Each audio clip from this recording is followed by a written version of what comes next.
Good afternoon, everyone. You're welcome to Just About Online TV. I'm Abdulkadir is here once again in the program Issues and Reality. Today, I have with me Mr. Musty, Mustapha, the co-founder of Kuda Microfinance. And I think I get that right. Yeah, that's okay. So, today we'll be talking about him as Mr. Musty Mustapha and him as the co-founder of Kuda and him as a character. What he himself espouses, who and what is Mr. Mustapha, and who or what it is like to be a co-founder of Kuda. What's up? You're welcome on the show. Thank you for having me. To lay it back, growing up, I grew to know my father going to the bank with a check every day. But at some point, we started seeing automated machine and all that. But today, we realize that I can sit down in my house and open an account. The next second, I will receive money, I will receive funds, and I can transfer that out. How would you describe the innovations that have gone on in the financial sector, global financial sector, in the last 5 years? To be honest, I guess if we have to contextualize financial sector to Nigeria, I would say it's probably about one of the areas where constant changes are happening. Globally, of course, within the last 5 years, a lot of things have changed. I could remember, at least in the environment that we operate in, within the last 5 years, actually in the last 5 years, there are all sorts of things that we used to have in the financial sector. As an example, we still have some of them now.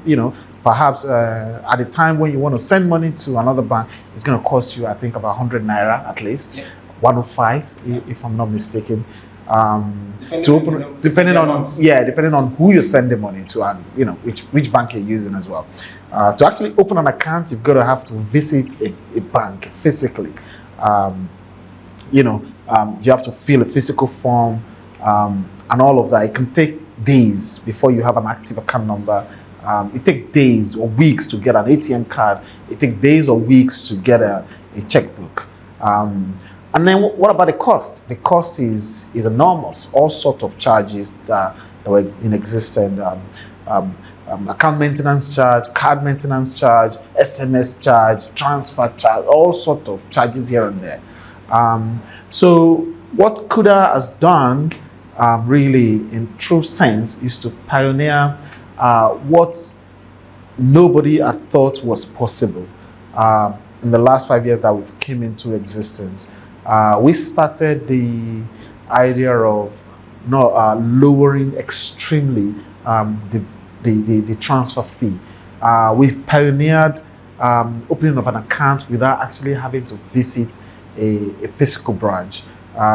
We pioneered delivery of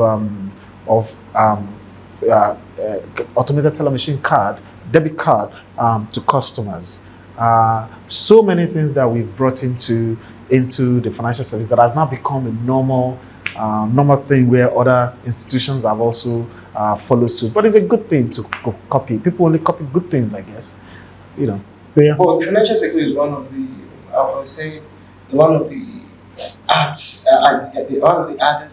terrain to navigate, and the fact that you have fracas with the traditional financial actors in Nigeria is not unknown. But I'll put this in context. Recently, the people in charge of CBA, NDIC, and everything are very much people that are well rooted in the traditional way of financial management. But how do you manage to maneuver your way? Because it is not the news that there are always stringent measures that look to pin down your own operation. So how do you maneuver your way around that?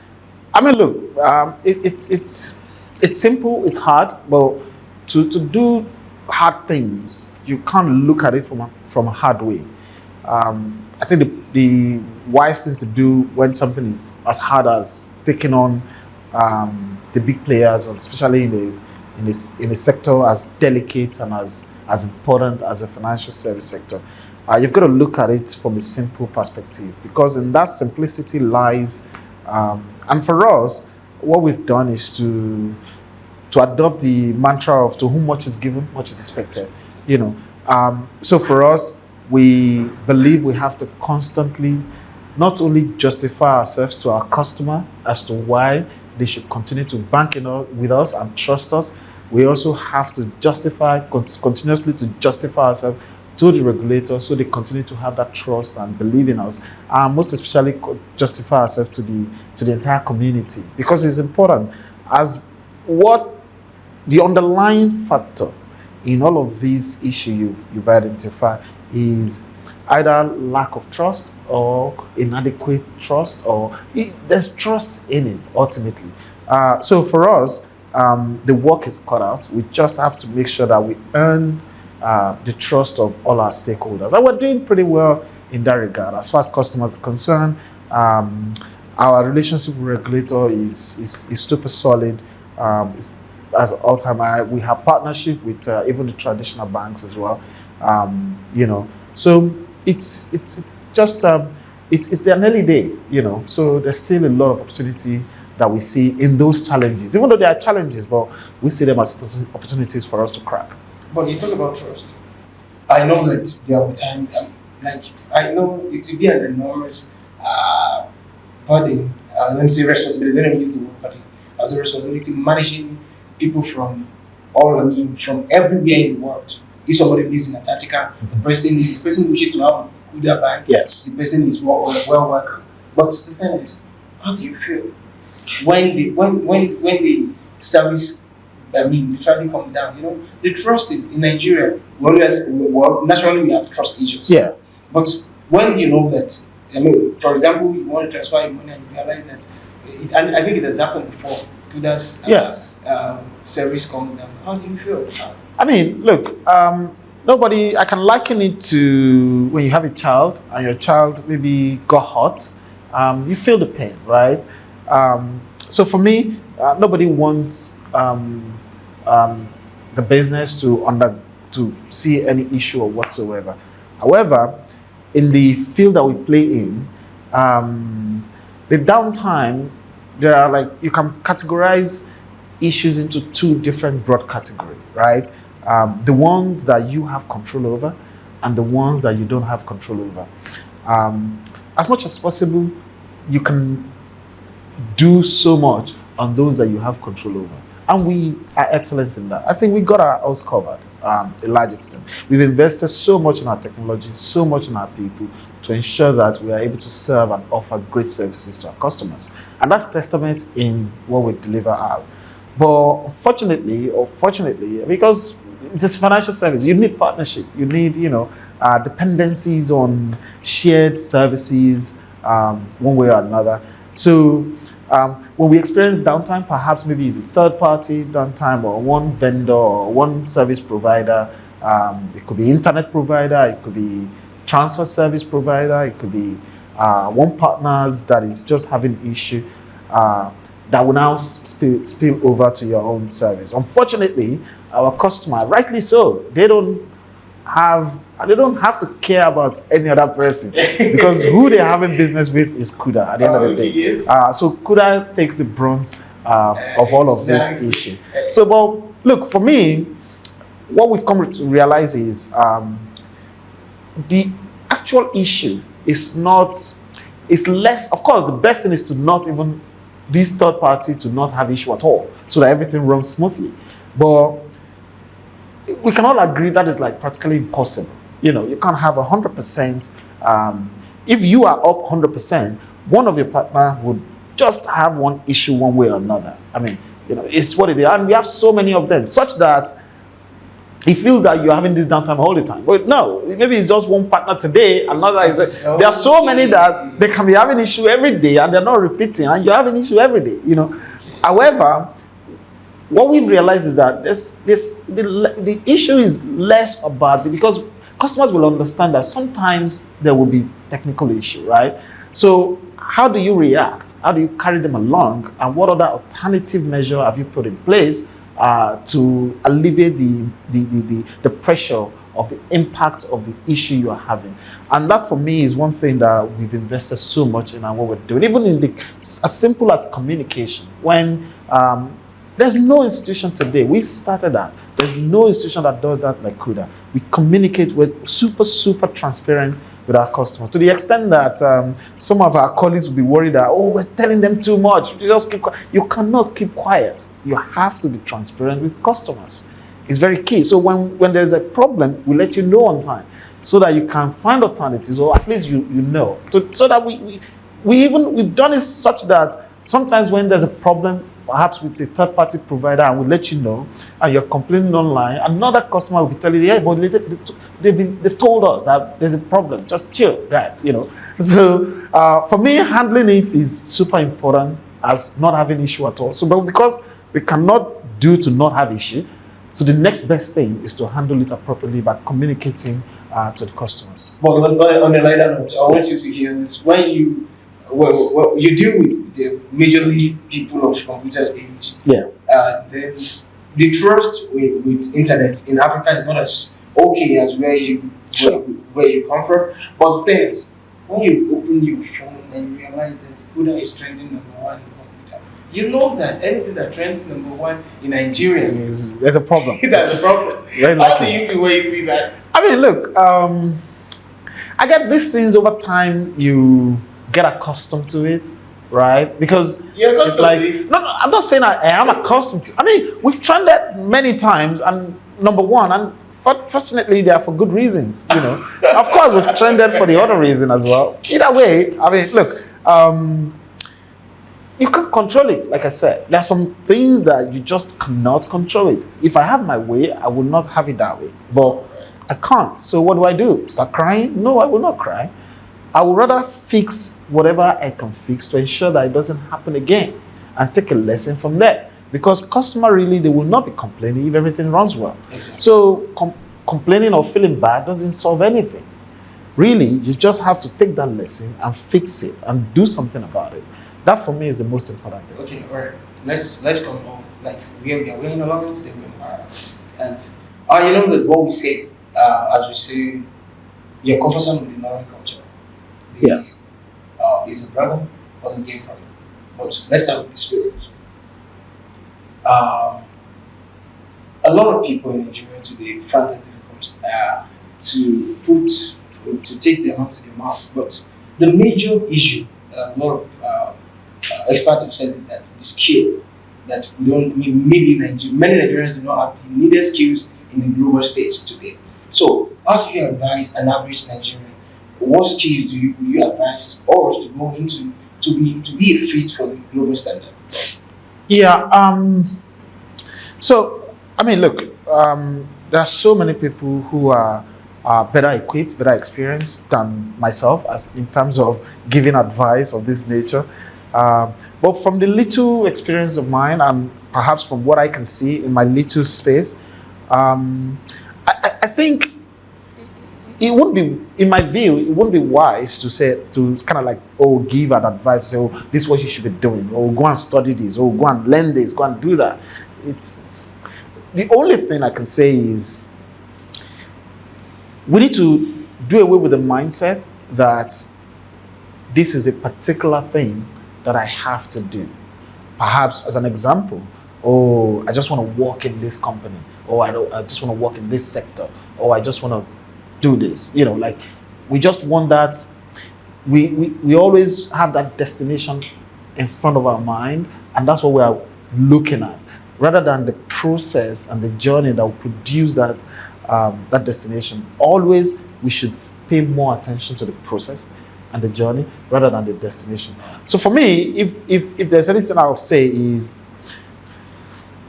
we will all agree that there are so many problems bedeviling Nigerians at the moment. All of us, we are all in it together. At the moment, on top of that list, probably the rise, cost of living generally, It's affected everybody. It's a global phenomenon. Of course, it's escalated a lot more in Nigeria. So what do? There's a huge challenge there. But there's always been challenges. But the flip side of many challenges is that there's actually also equal number of opportunity, because the more you have problems, then the more solutions that you need, the more solution providers that you need.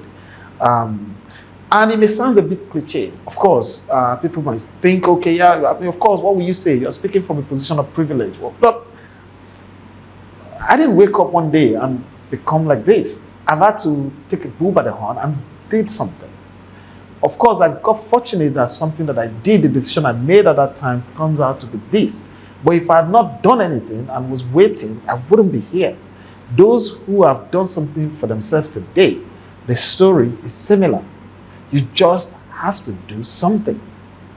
With the little you have, even if the nothing that you have today, the enormous problems that we have, you've got to have to be doing something, fixing it. Whatever the problem, even if it is cleaning. I mean, I attended a conference today. The man spoke about waste management. There's so many wastes that are being generated across the country, in Ilorin in particular. That is a problem. It's an eyesore. It poses health hazard to people. So what are we doing to it? There's recycling management. It's not going to be a lot of money. Perhaps maybe there are no billionaires waste manager, but everybody's not going to be a billionaire. And you're not going to be a billionaire one time.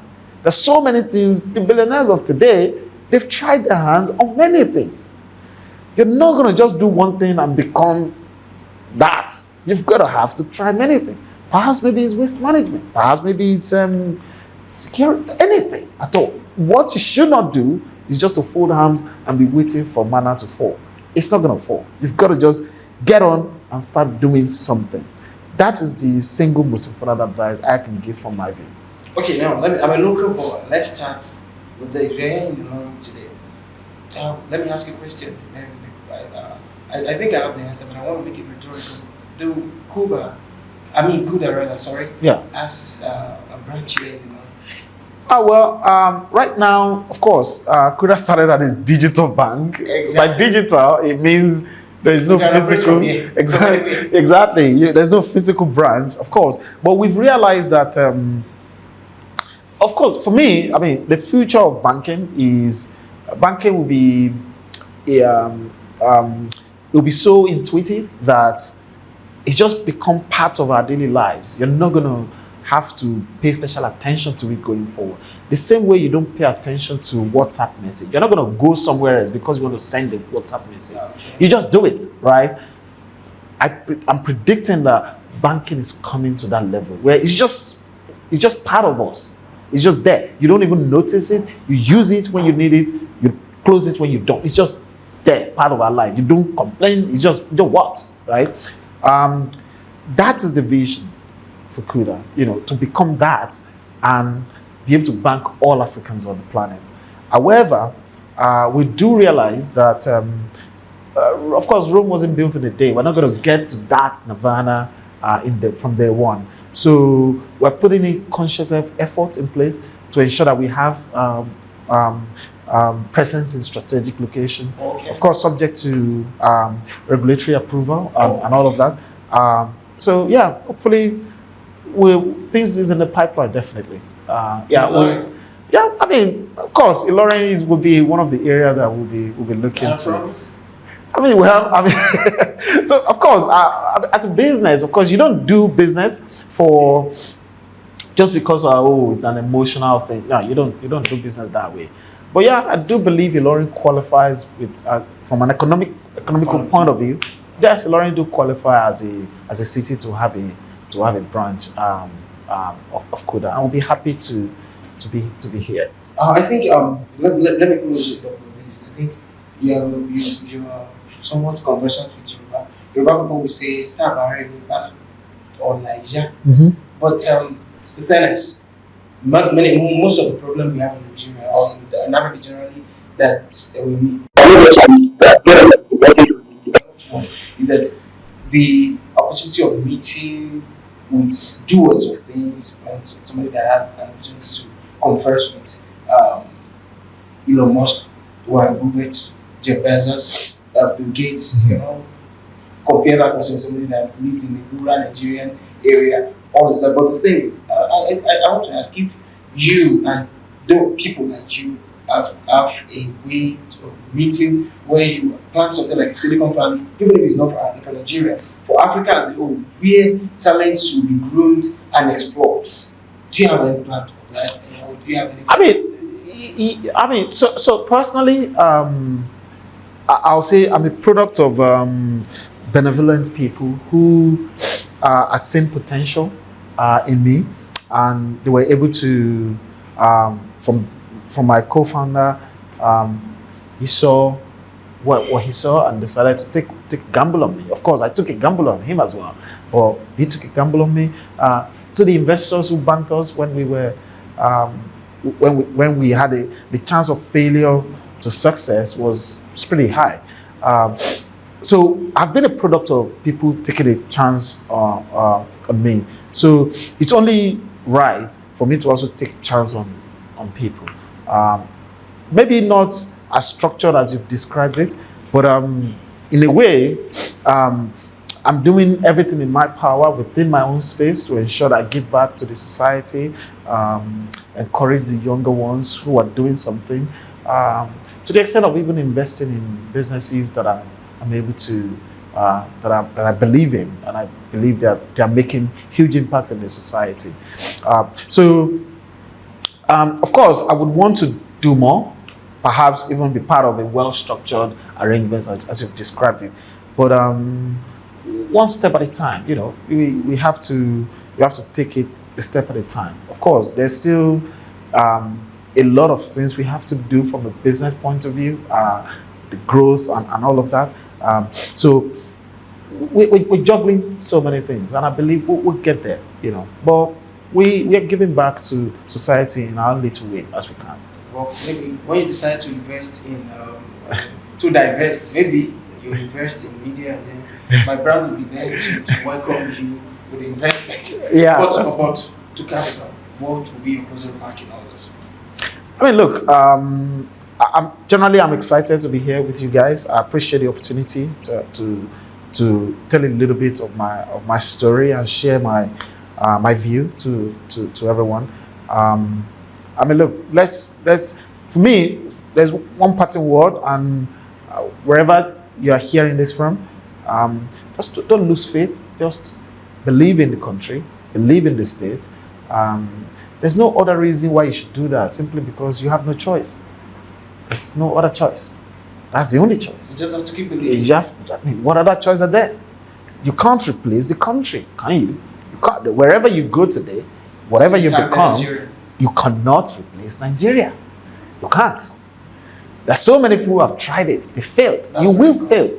So it's what it is. So we have no choice. Whether it's like your parents, when sometimes you don't like them, you just don't like them because maybe they beat you or they don't understand you or whatever it is.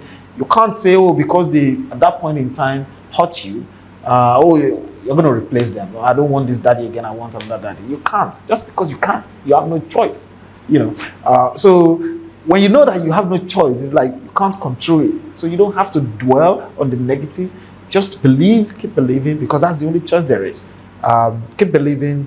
And I do believe the potential will be realized pretty soon enough. I'm a strong believer in this country. And I'm banking on it, really. And I'm imploring everybody to bank on it. Are you a realist? I mean, are you an idealist? I mean, are you a realist? As an entrepreneur, I'm not a socialist. No. I'm maybe a realist. Yeah. So I'm in between. I'm not an you can't be an idealist and be an entrepreneur. It doesn't work. At the same time, you cannot be a realist and dream of something that has never been. So you have to be between. Exactly. So I'm in between. Optimism, and then you have a little sprinkle of pessimism to check that as well. So I'm in between idealistic and realism. Pessimism is not totally bad. It's not bad. Otherwise you're gonna just dream that you're gonna finish all your money and then you're done. So yeah, pessimism is good for business in some way. Wow. You just need to know how to use it. Of course, you have to be optimistic in your dream, but you have to be pessimistic on how you achieve that dream. It's really key. So as a business person, you can't be extreme on this end. You can't be too realistic, otherwise you'll be limiting your potential because you're just too realistic. But the reality of the country says otherwise. The reality of the country today is that you cannot do anything and succeed. But that's not true. If you forecast, if there's an economic forecast, everything is done, everything is red. That means we should all just fold our hands and do nothing. But you shouldn't do that. Because in the midst of all of this, people are still getting things done. So I'm not a realist, I'm not an idealist, I'm in between. All right. Thank you very much. I think that's a very good place to leave it. Thank you very much, our viewers. That was Mr. Musty, Mustapha, the co-founder of Kuda, also the CTO of Kuda. Thank you very much, man. I remember some of the questions once again. Do have a lovely day. See you next week.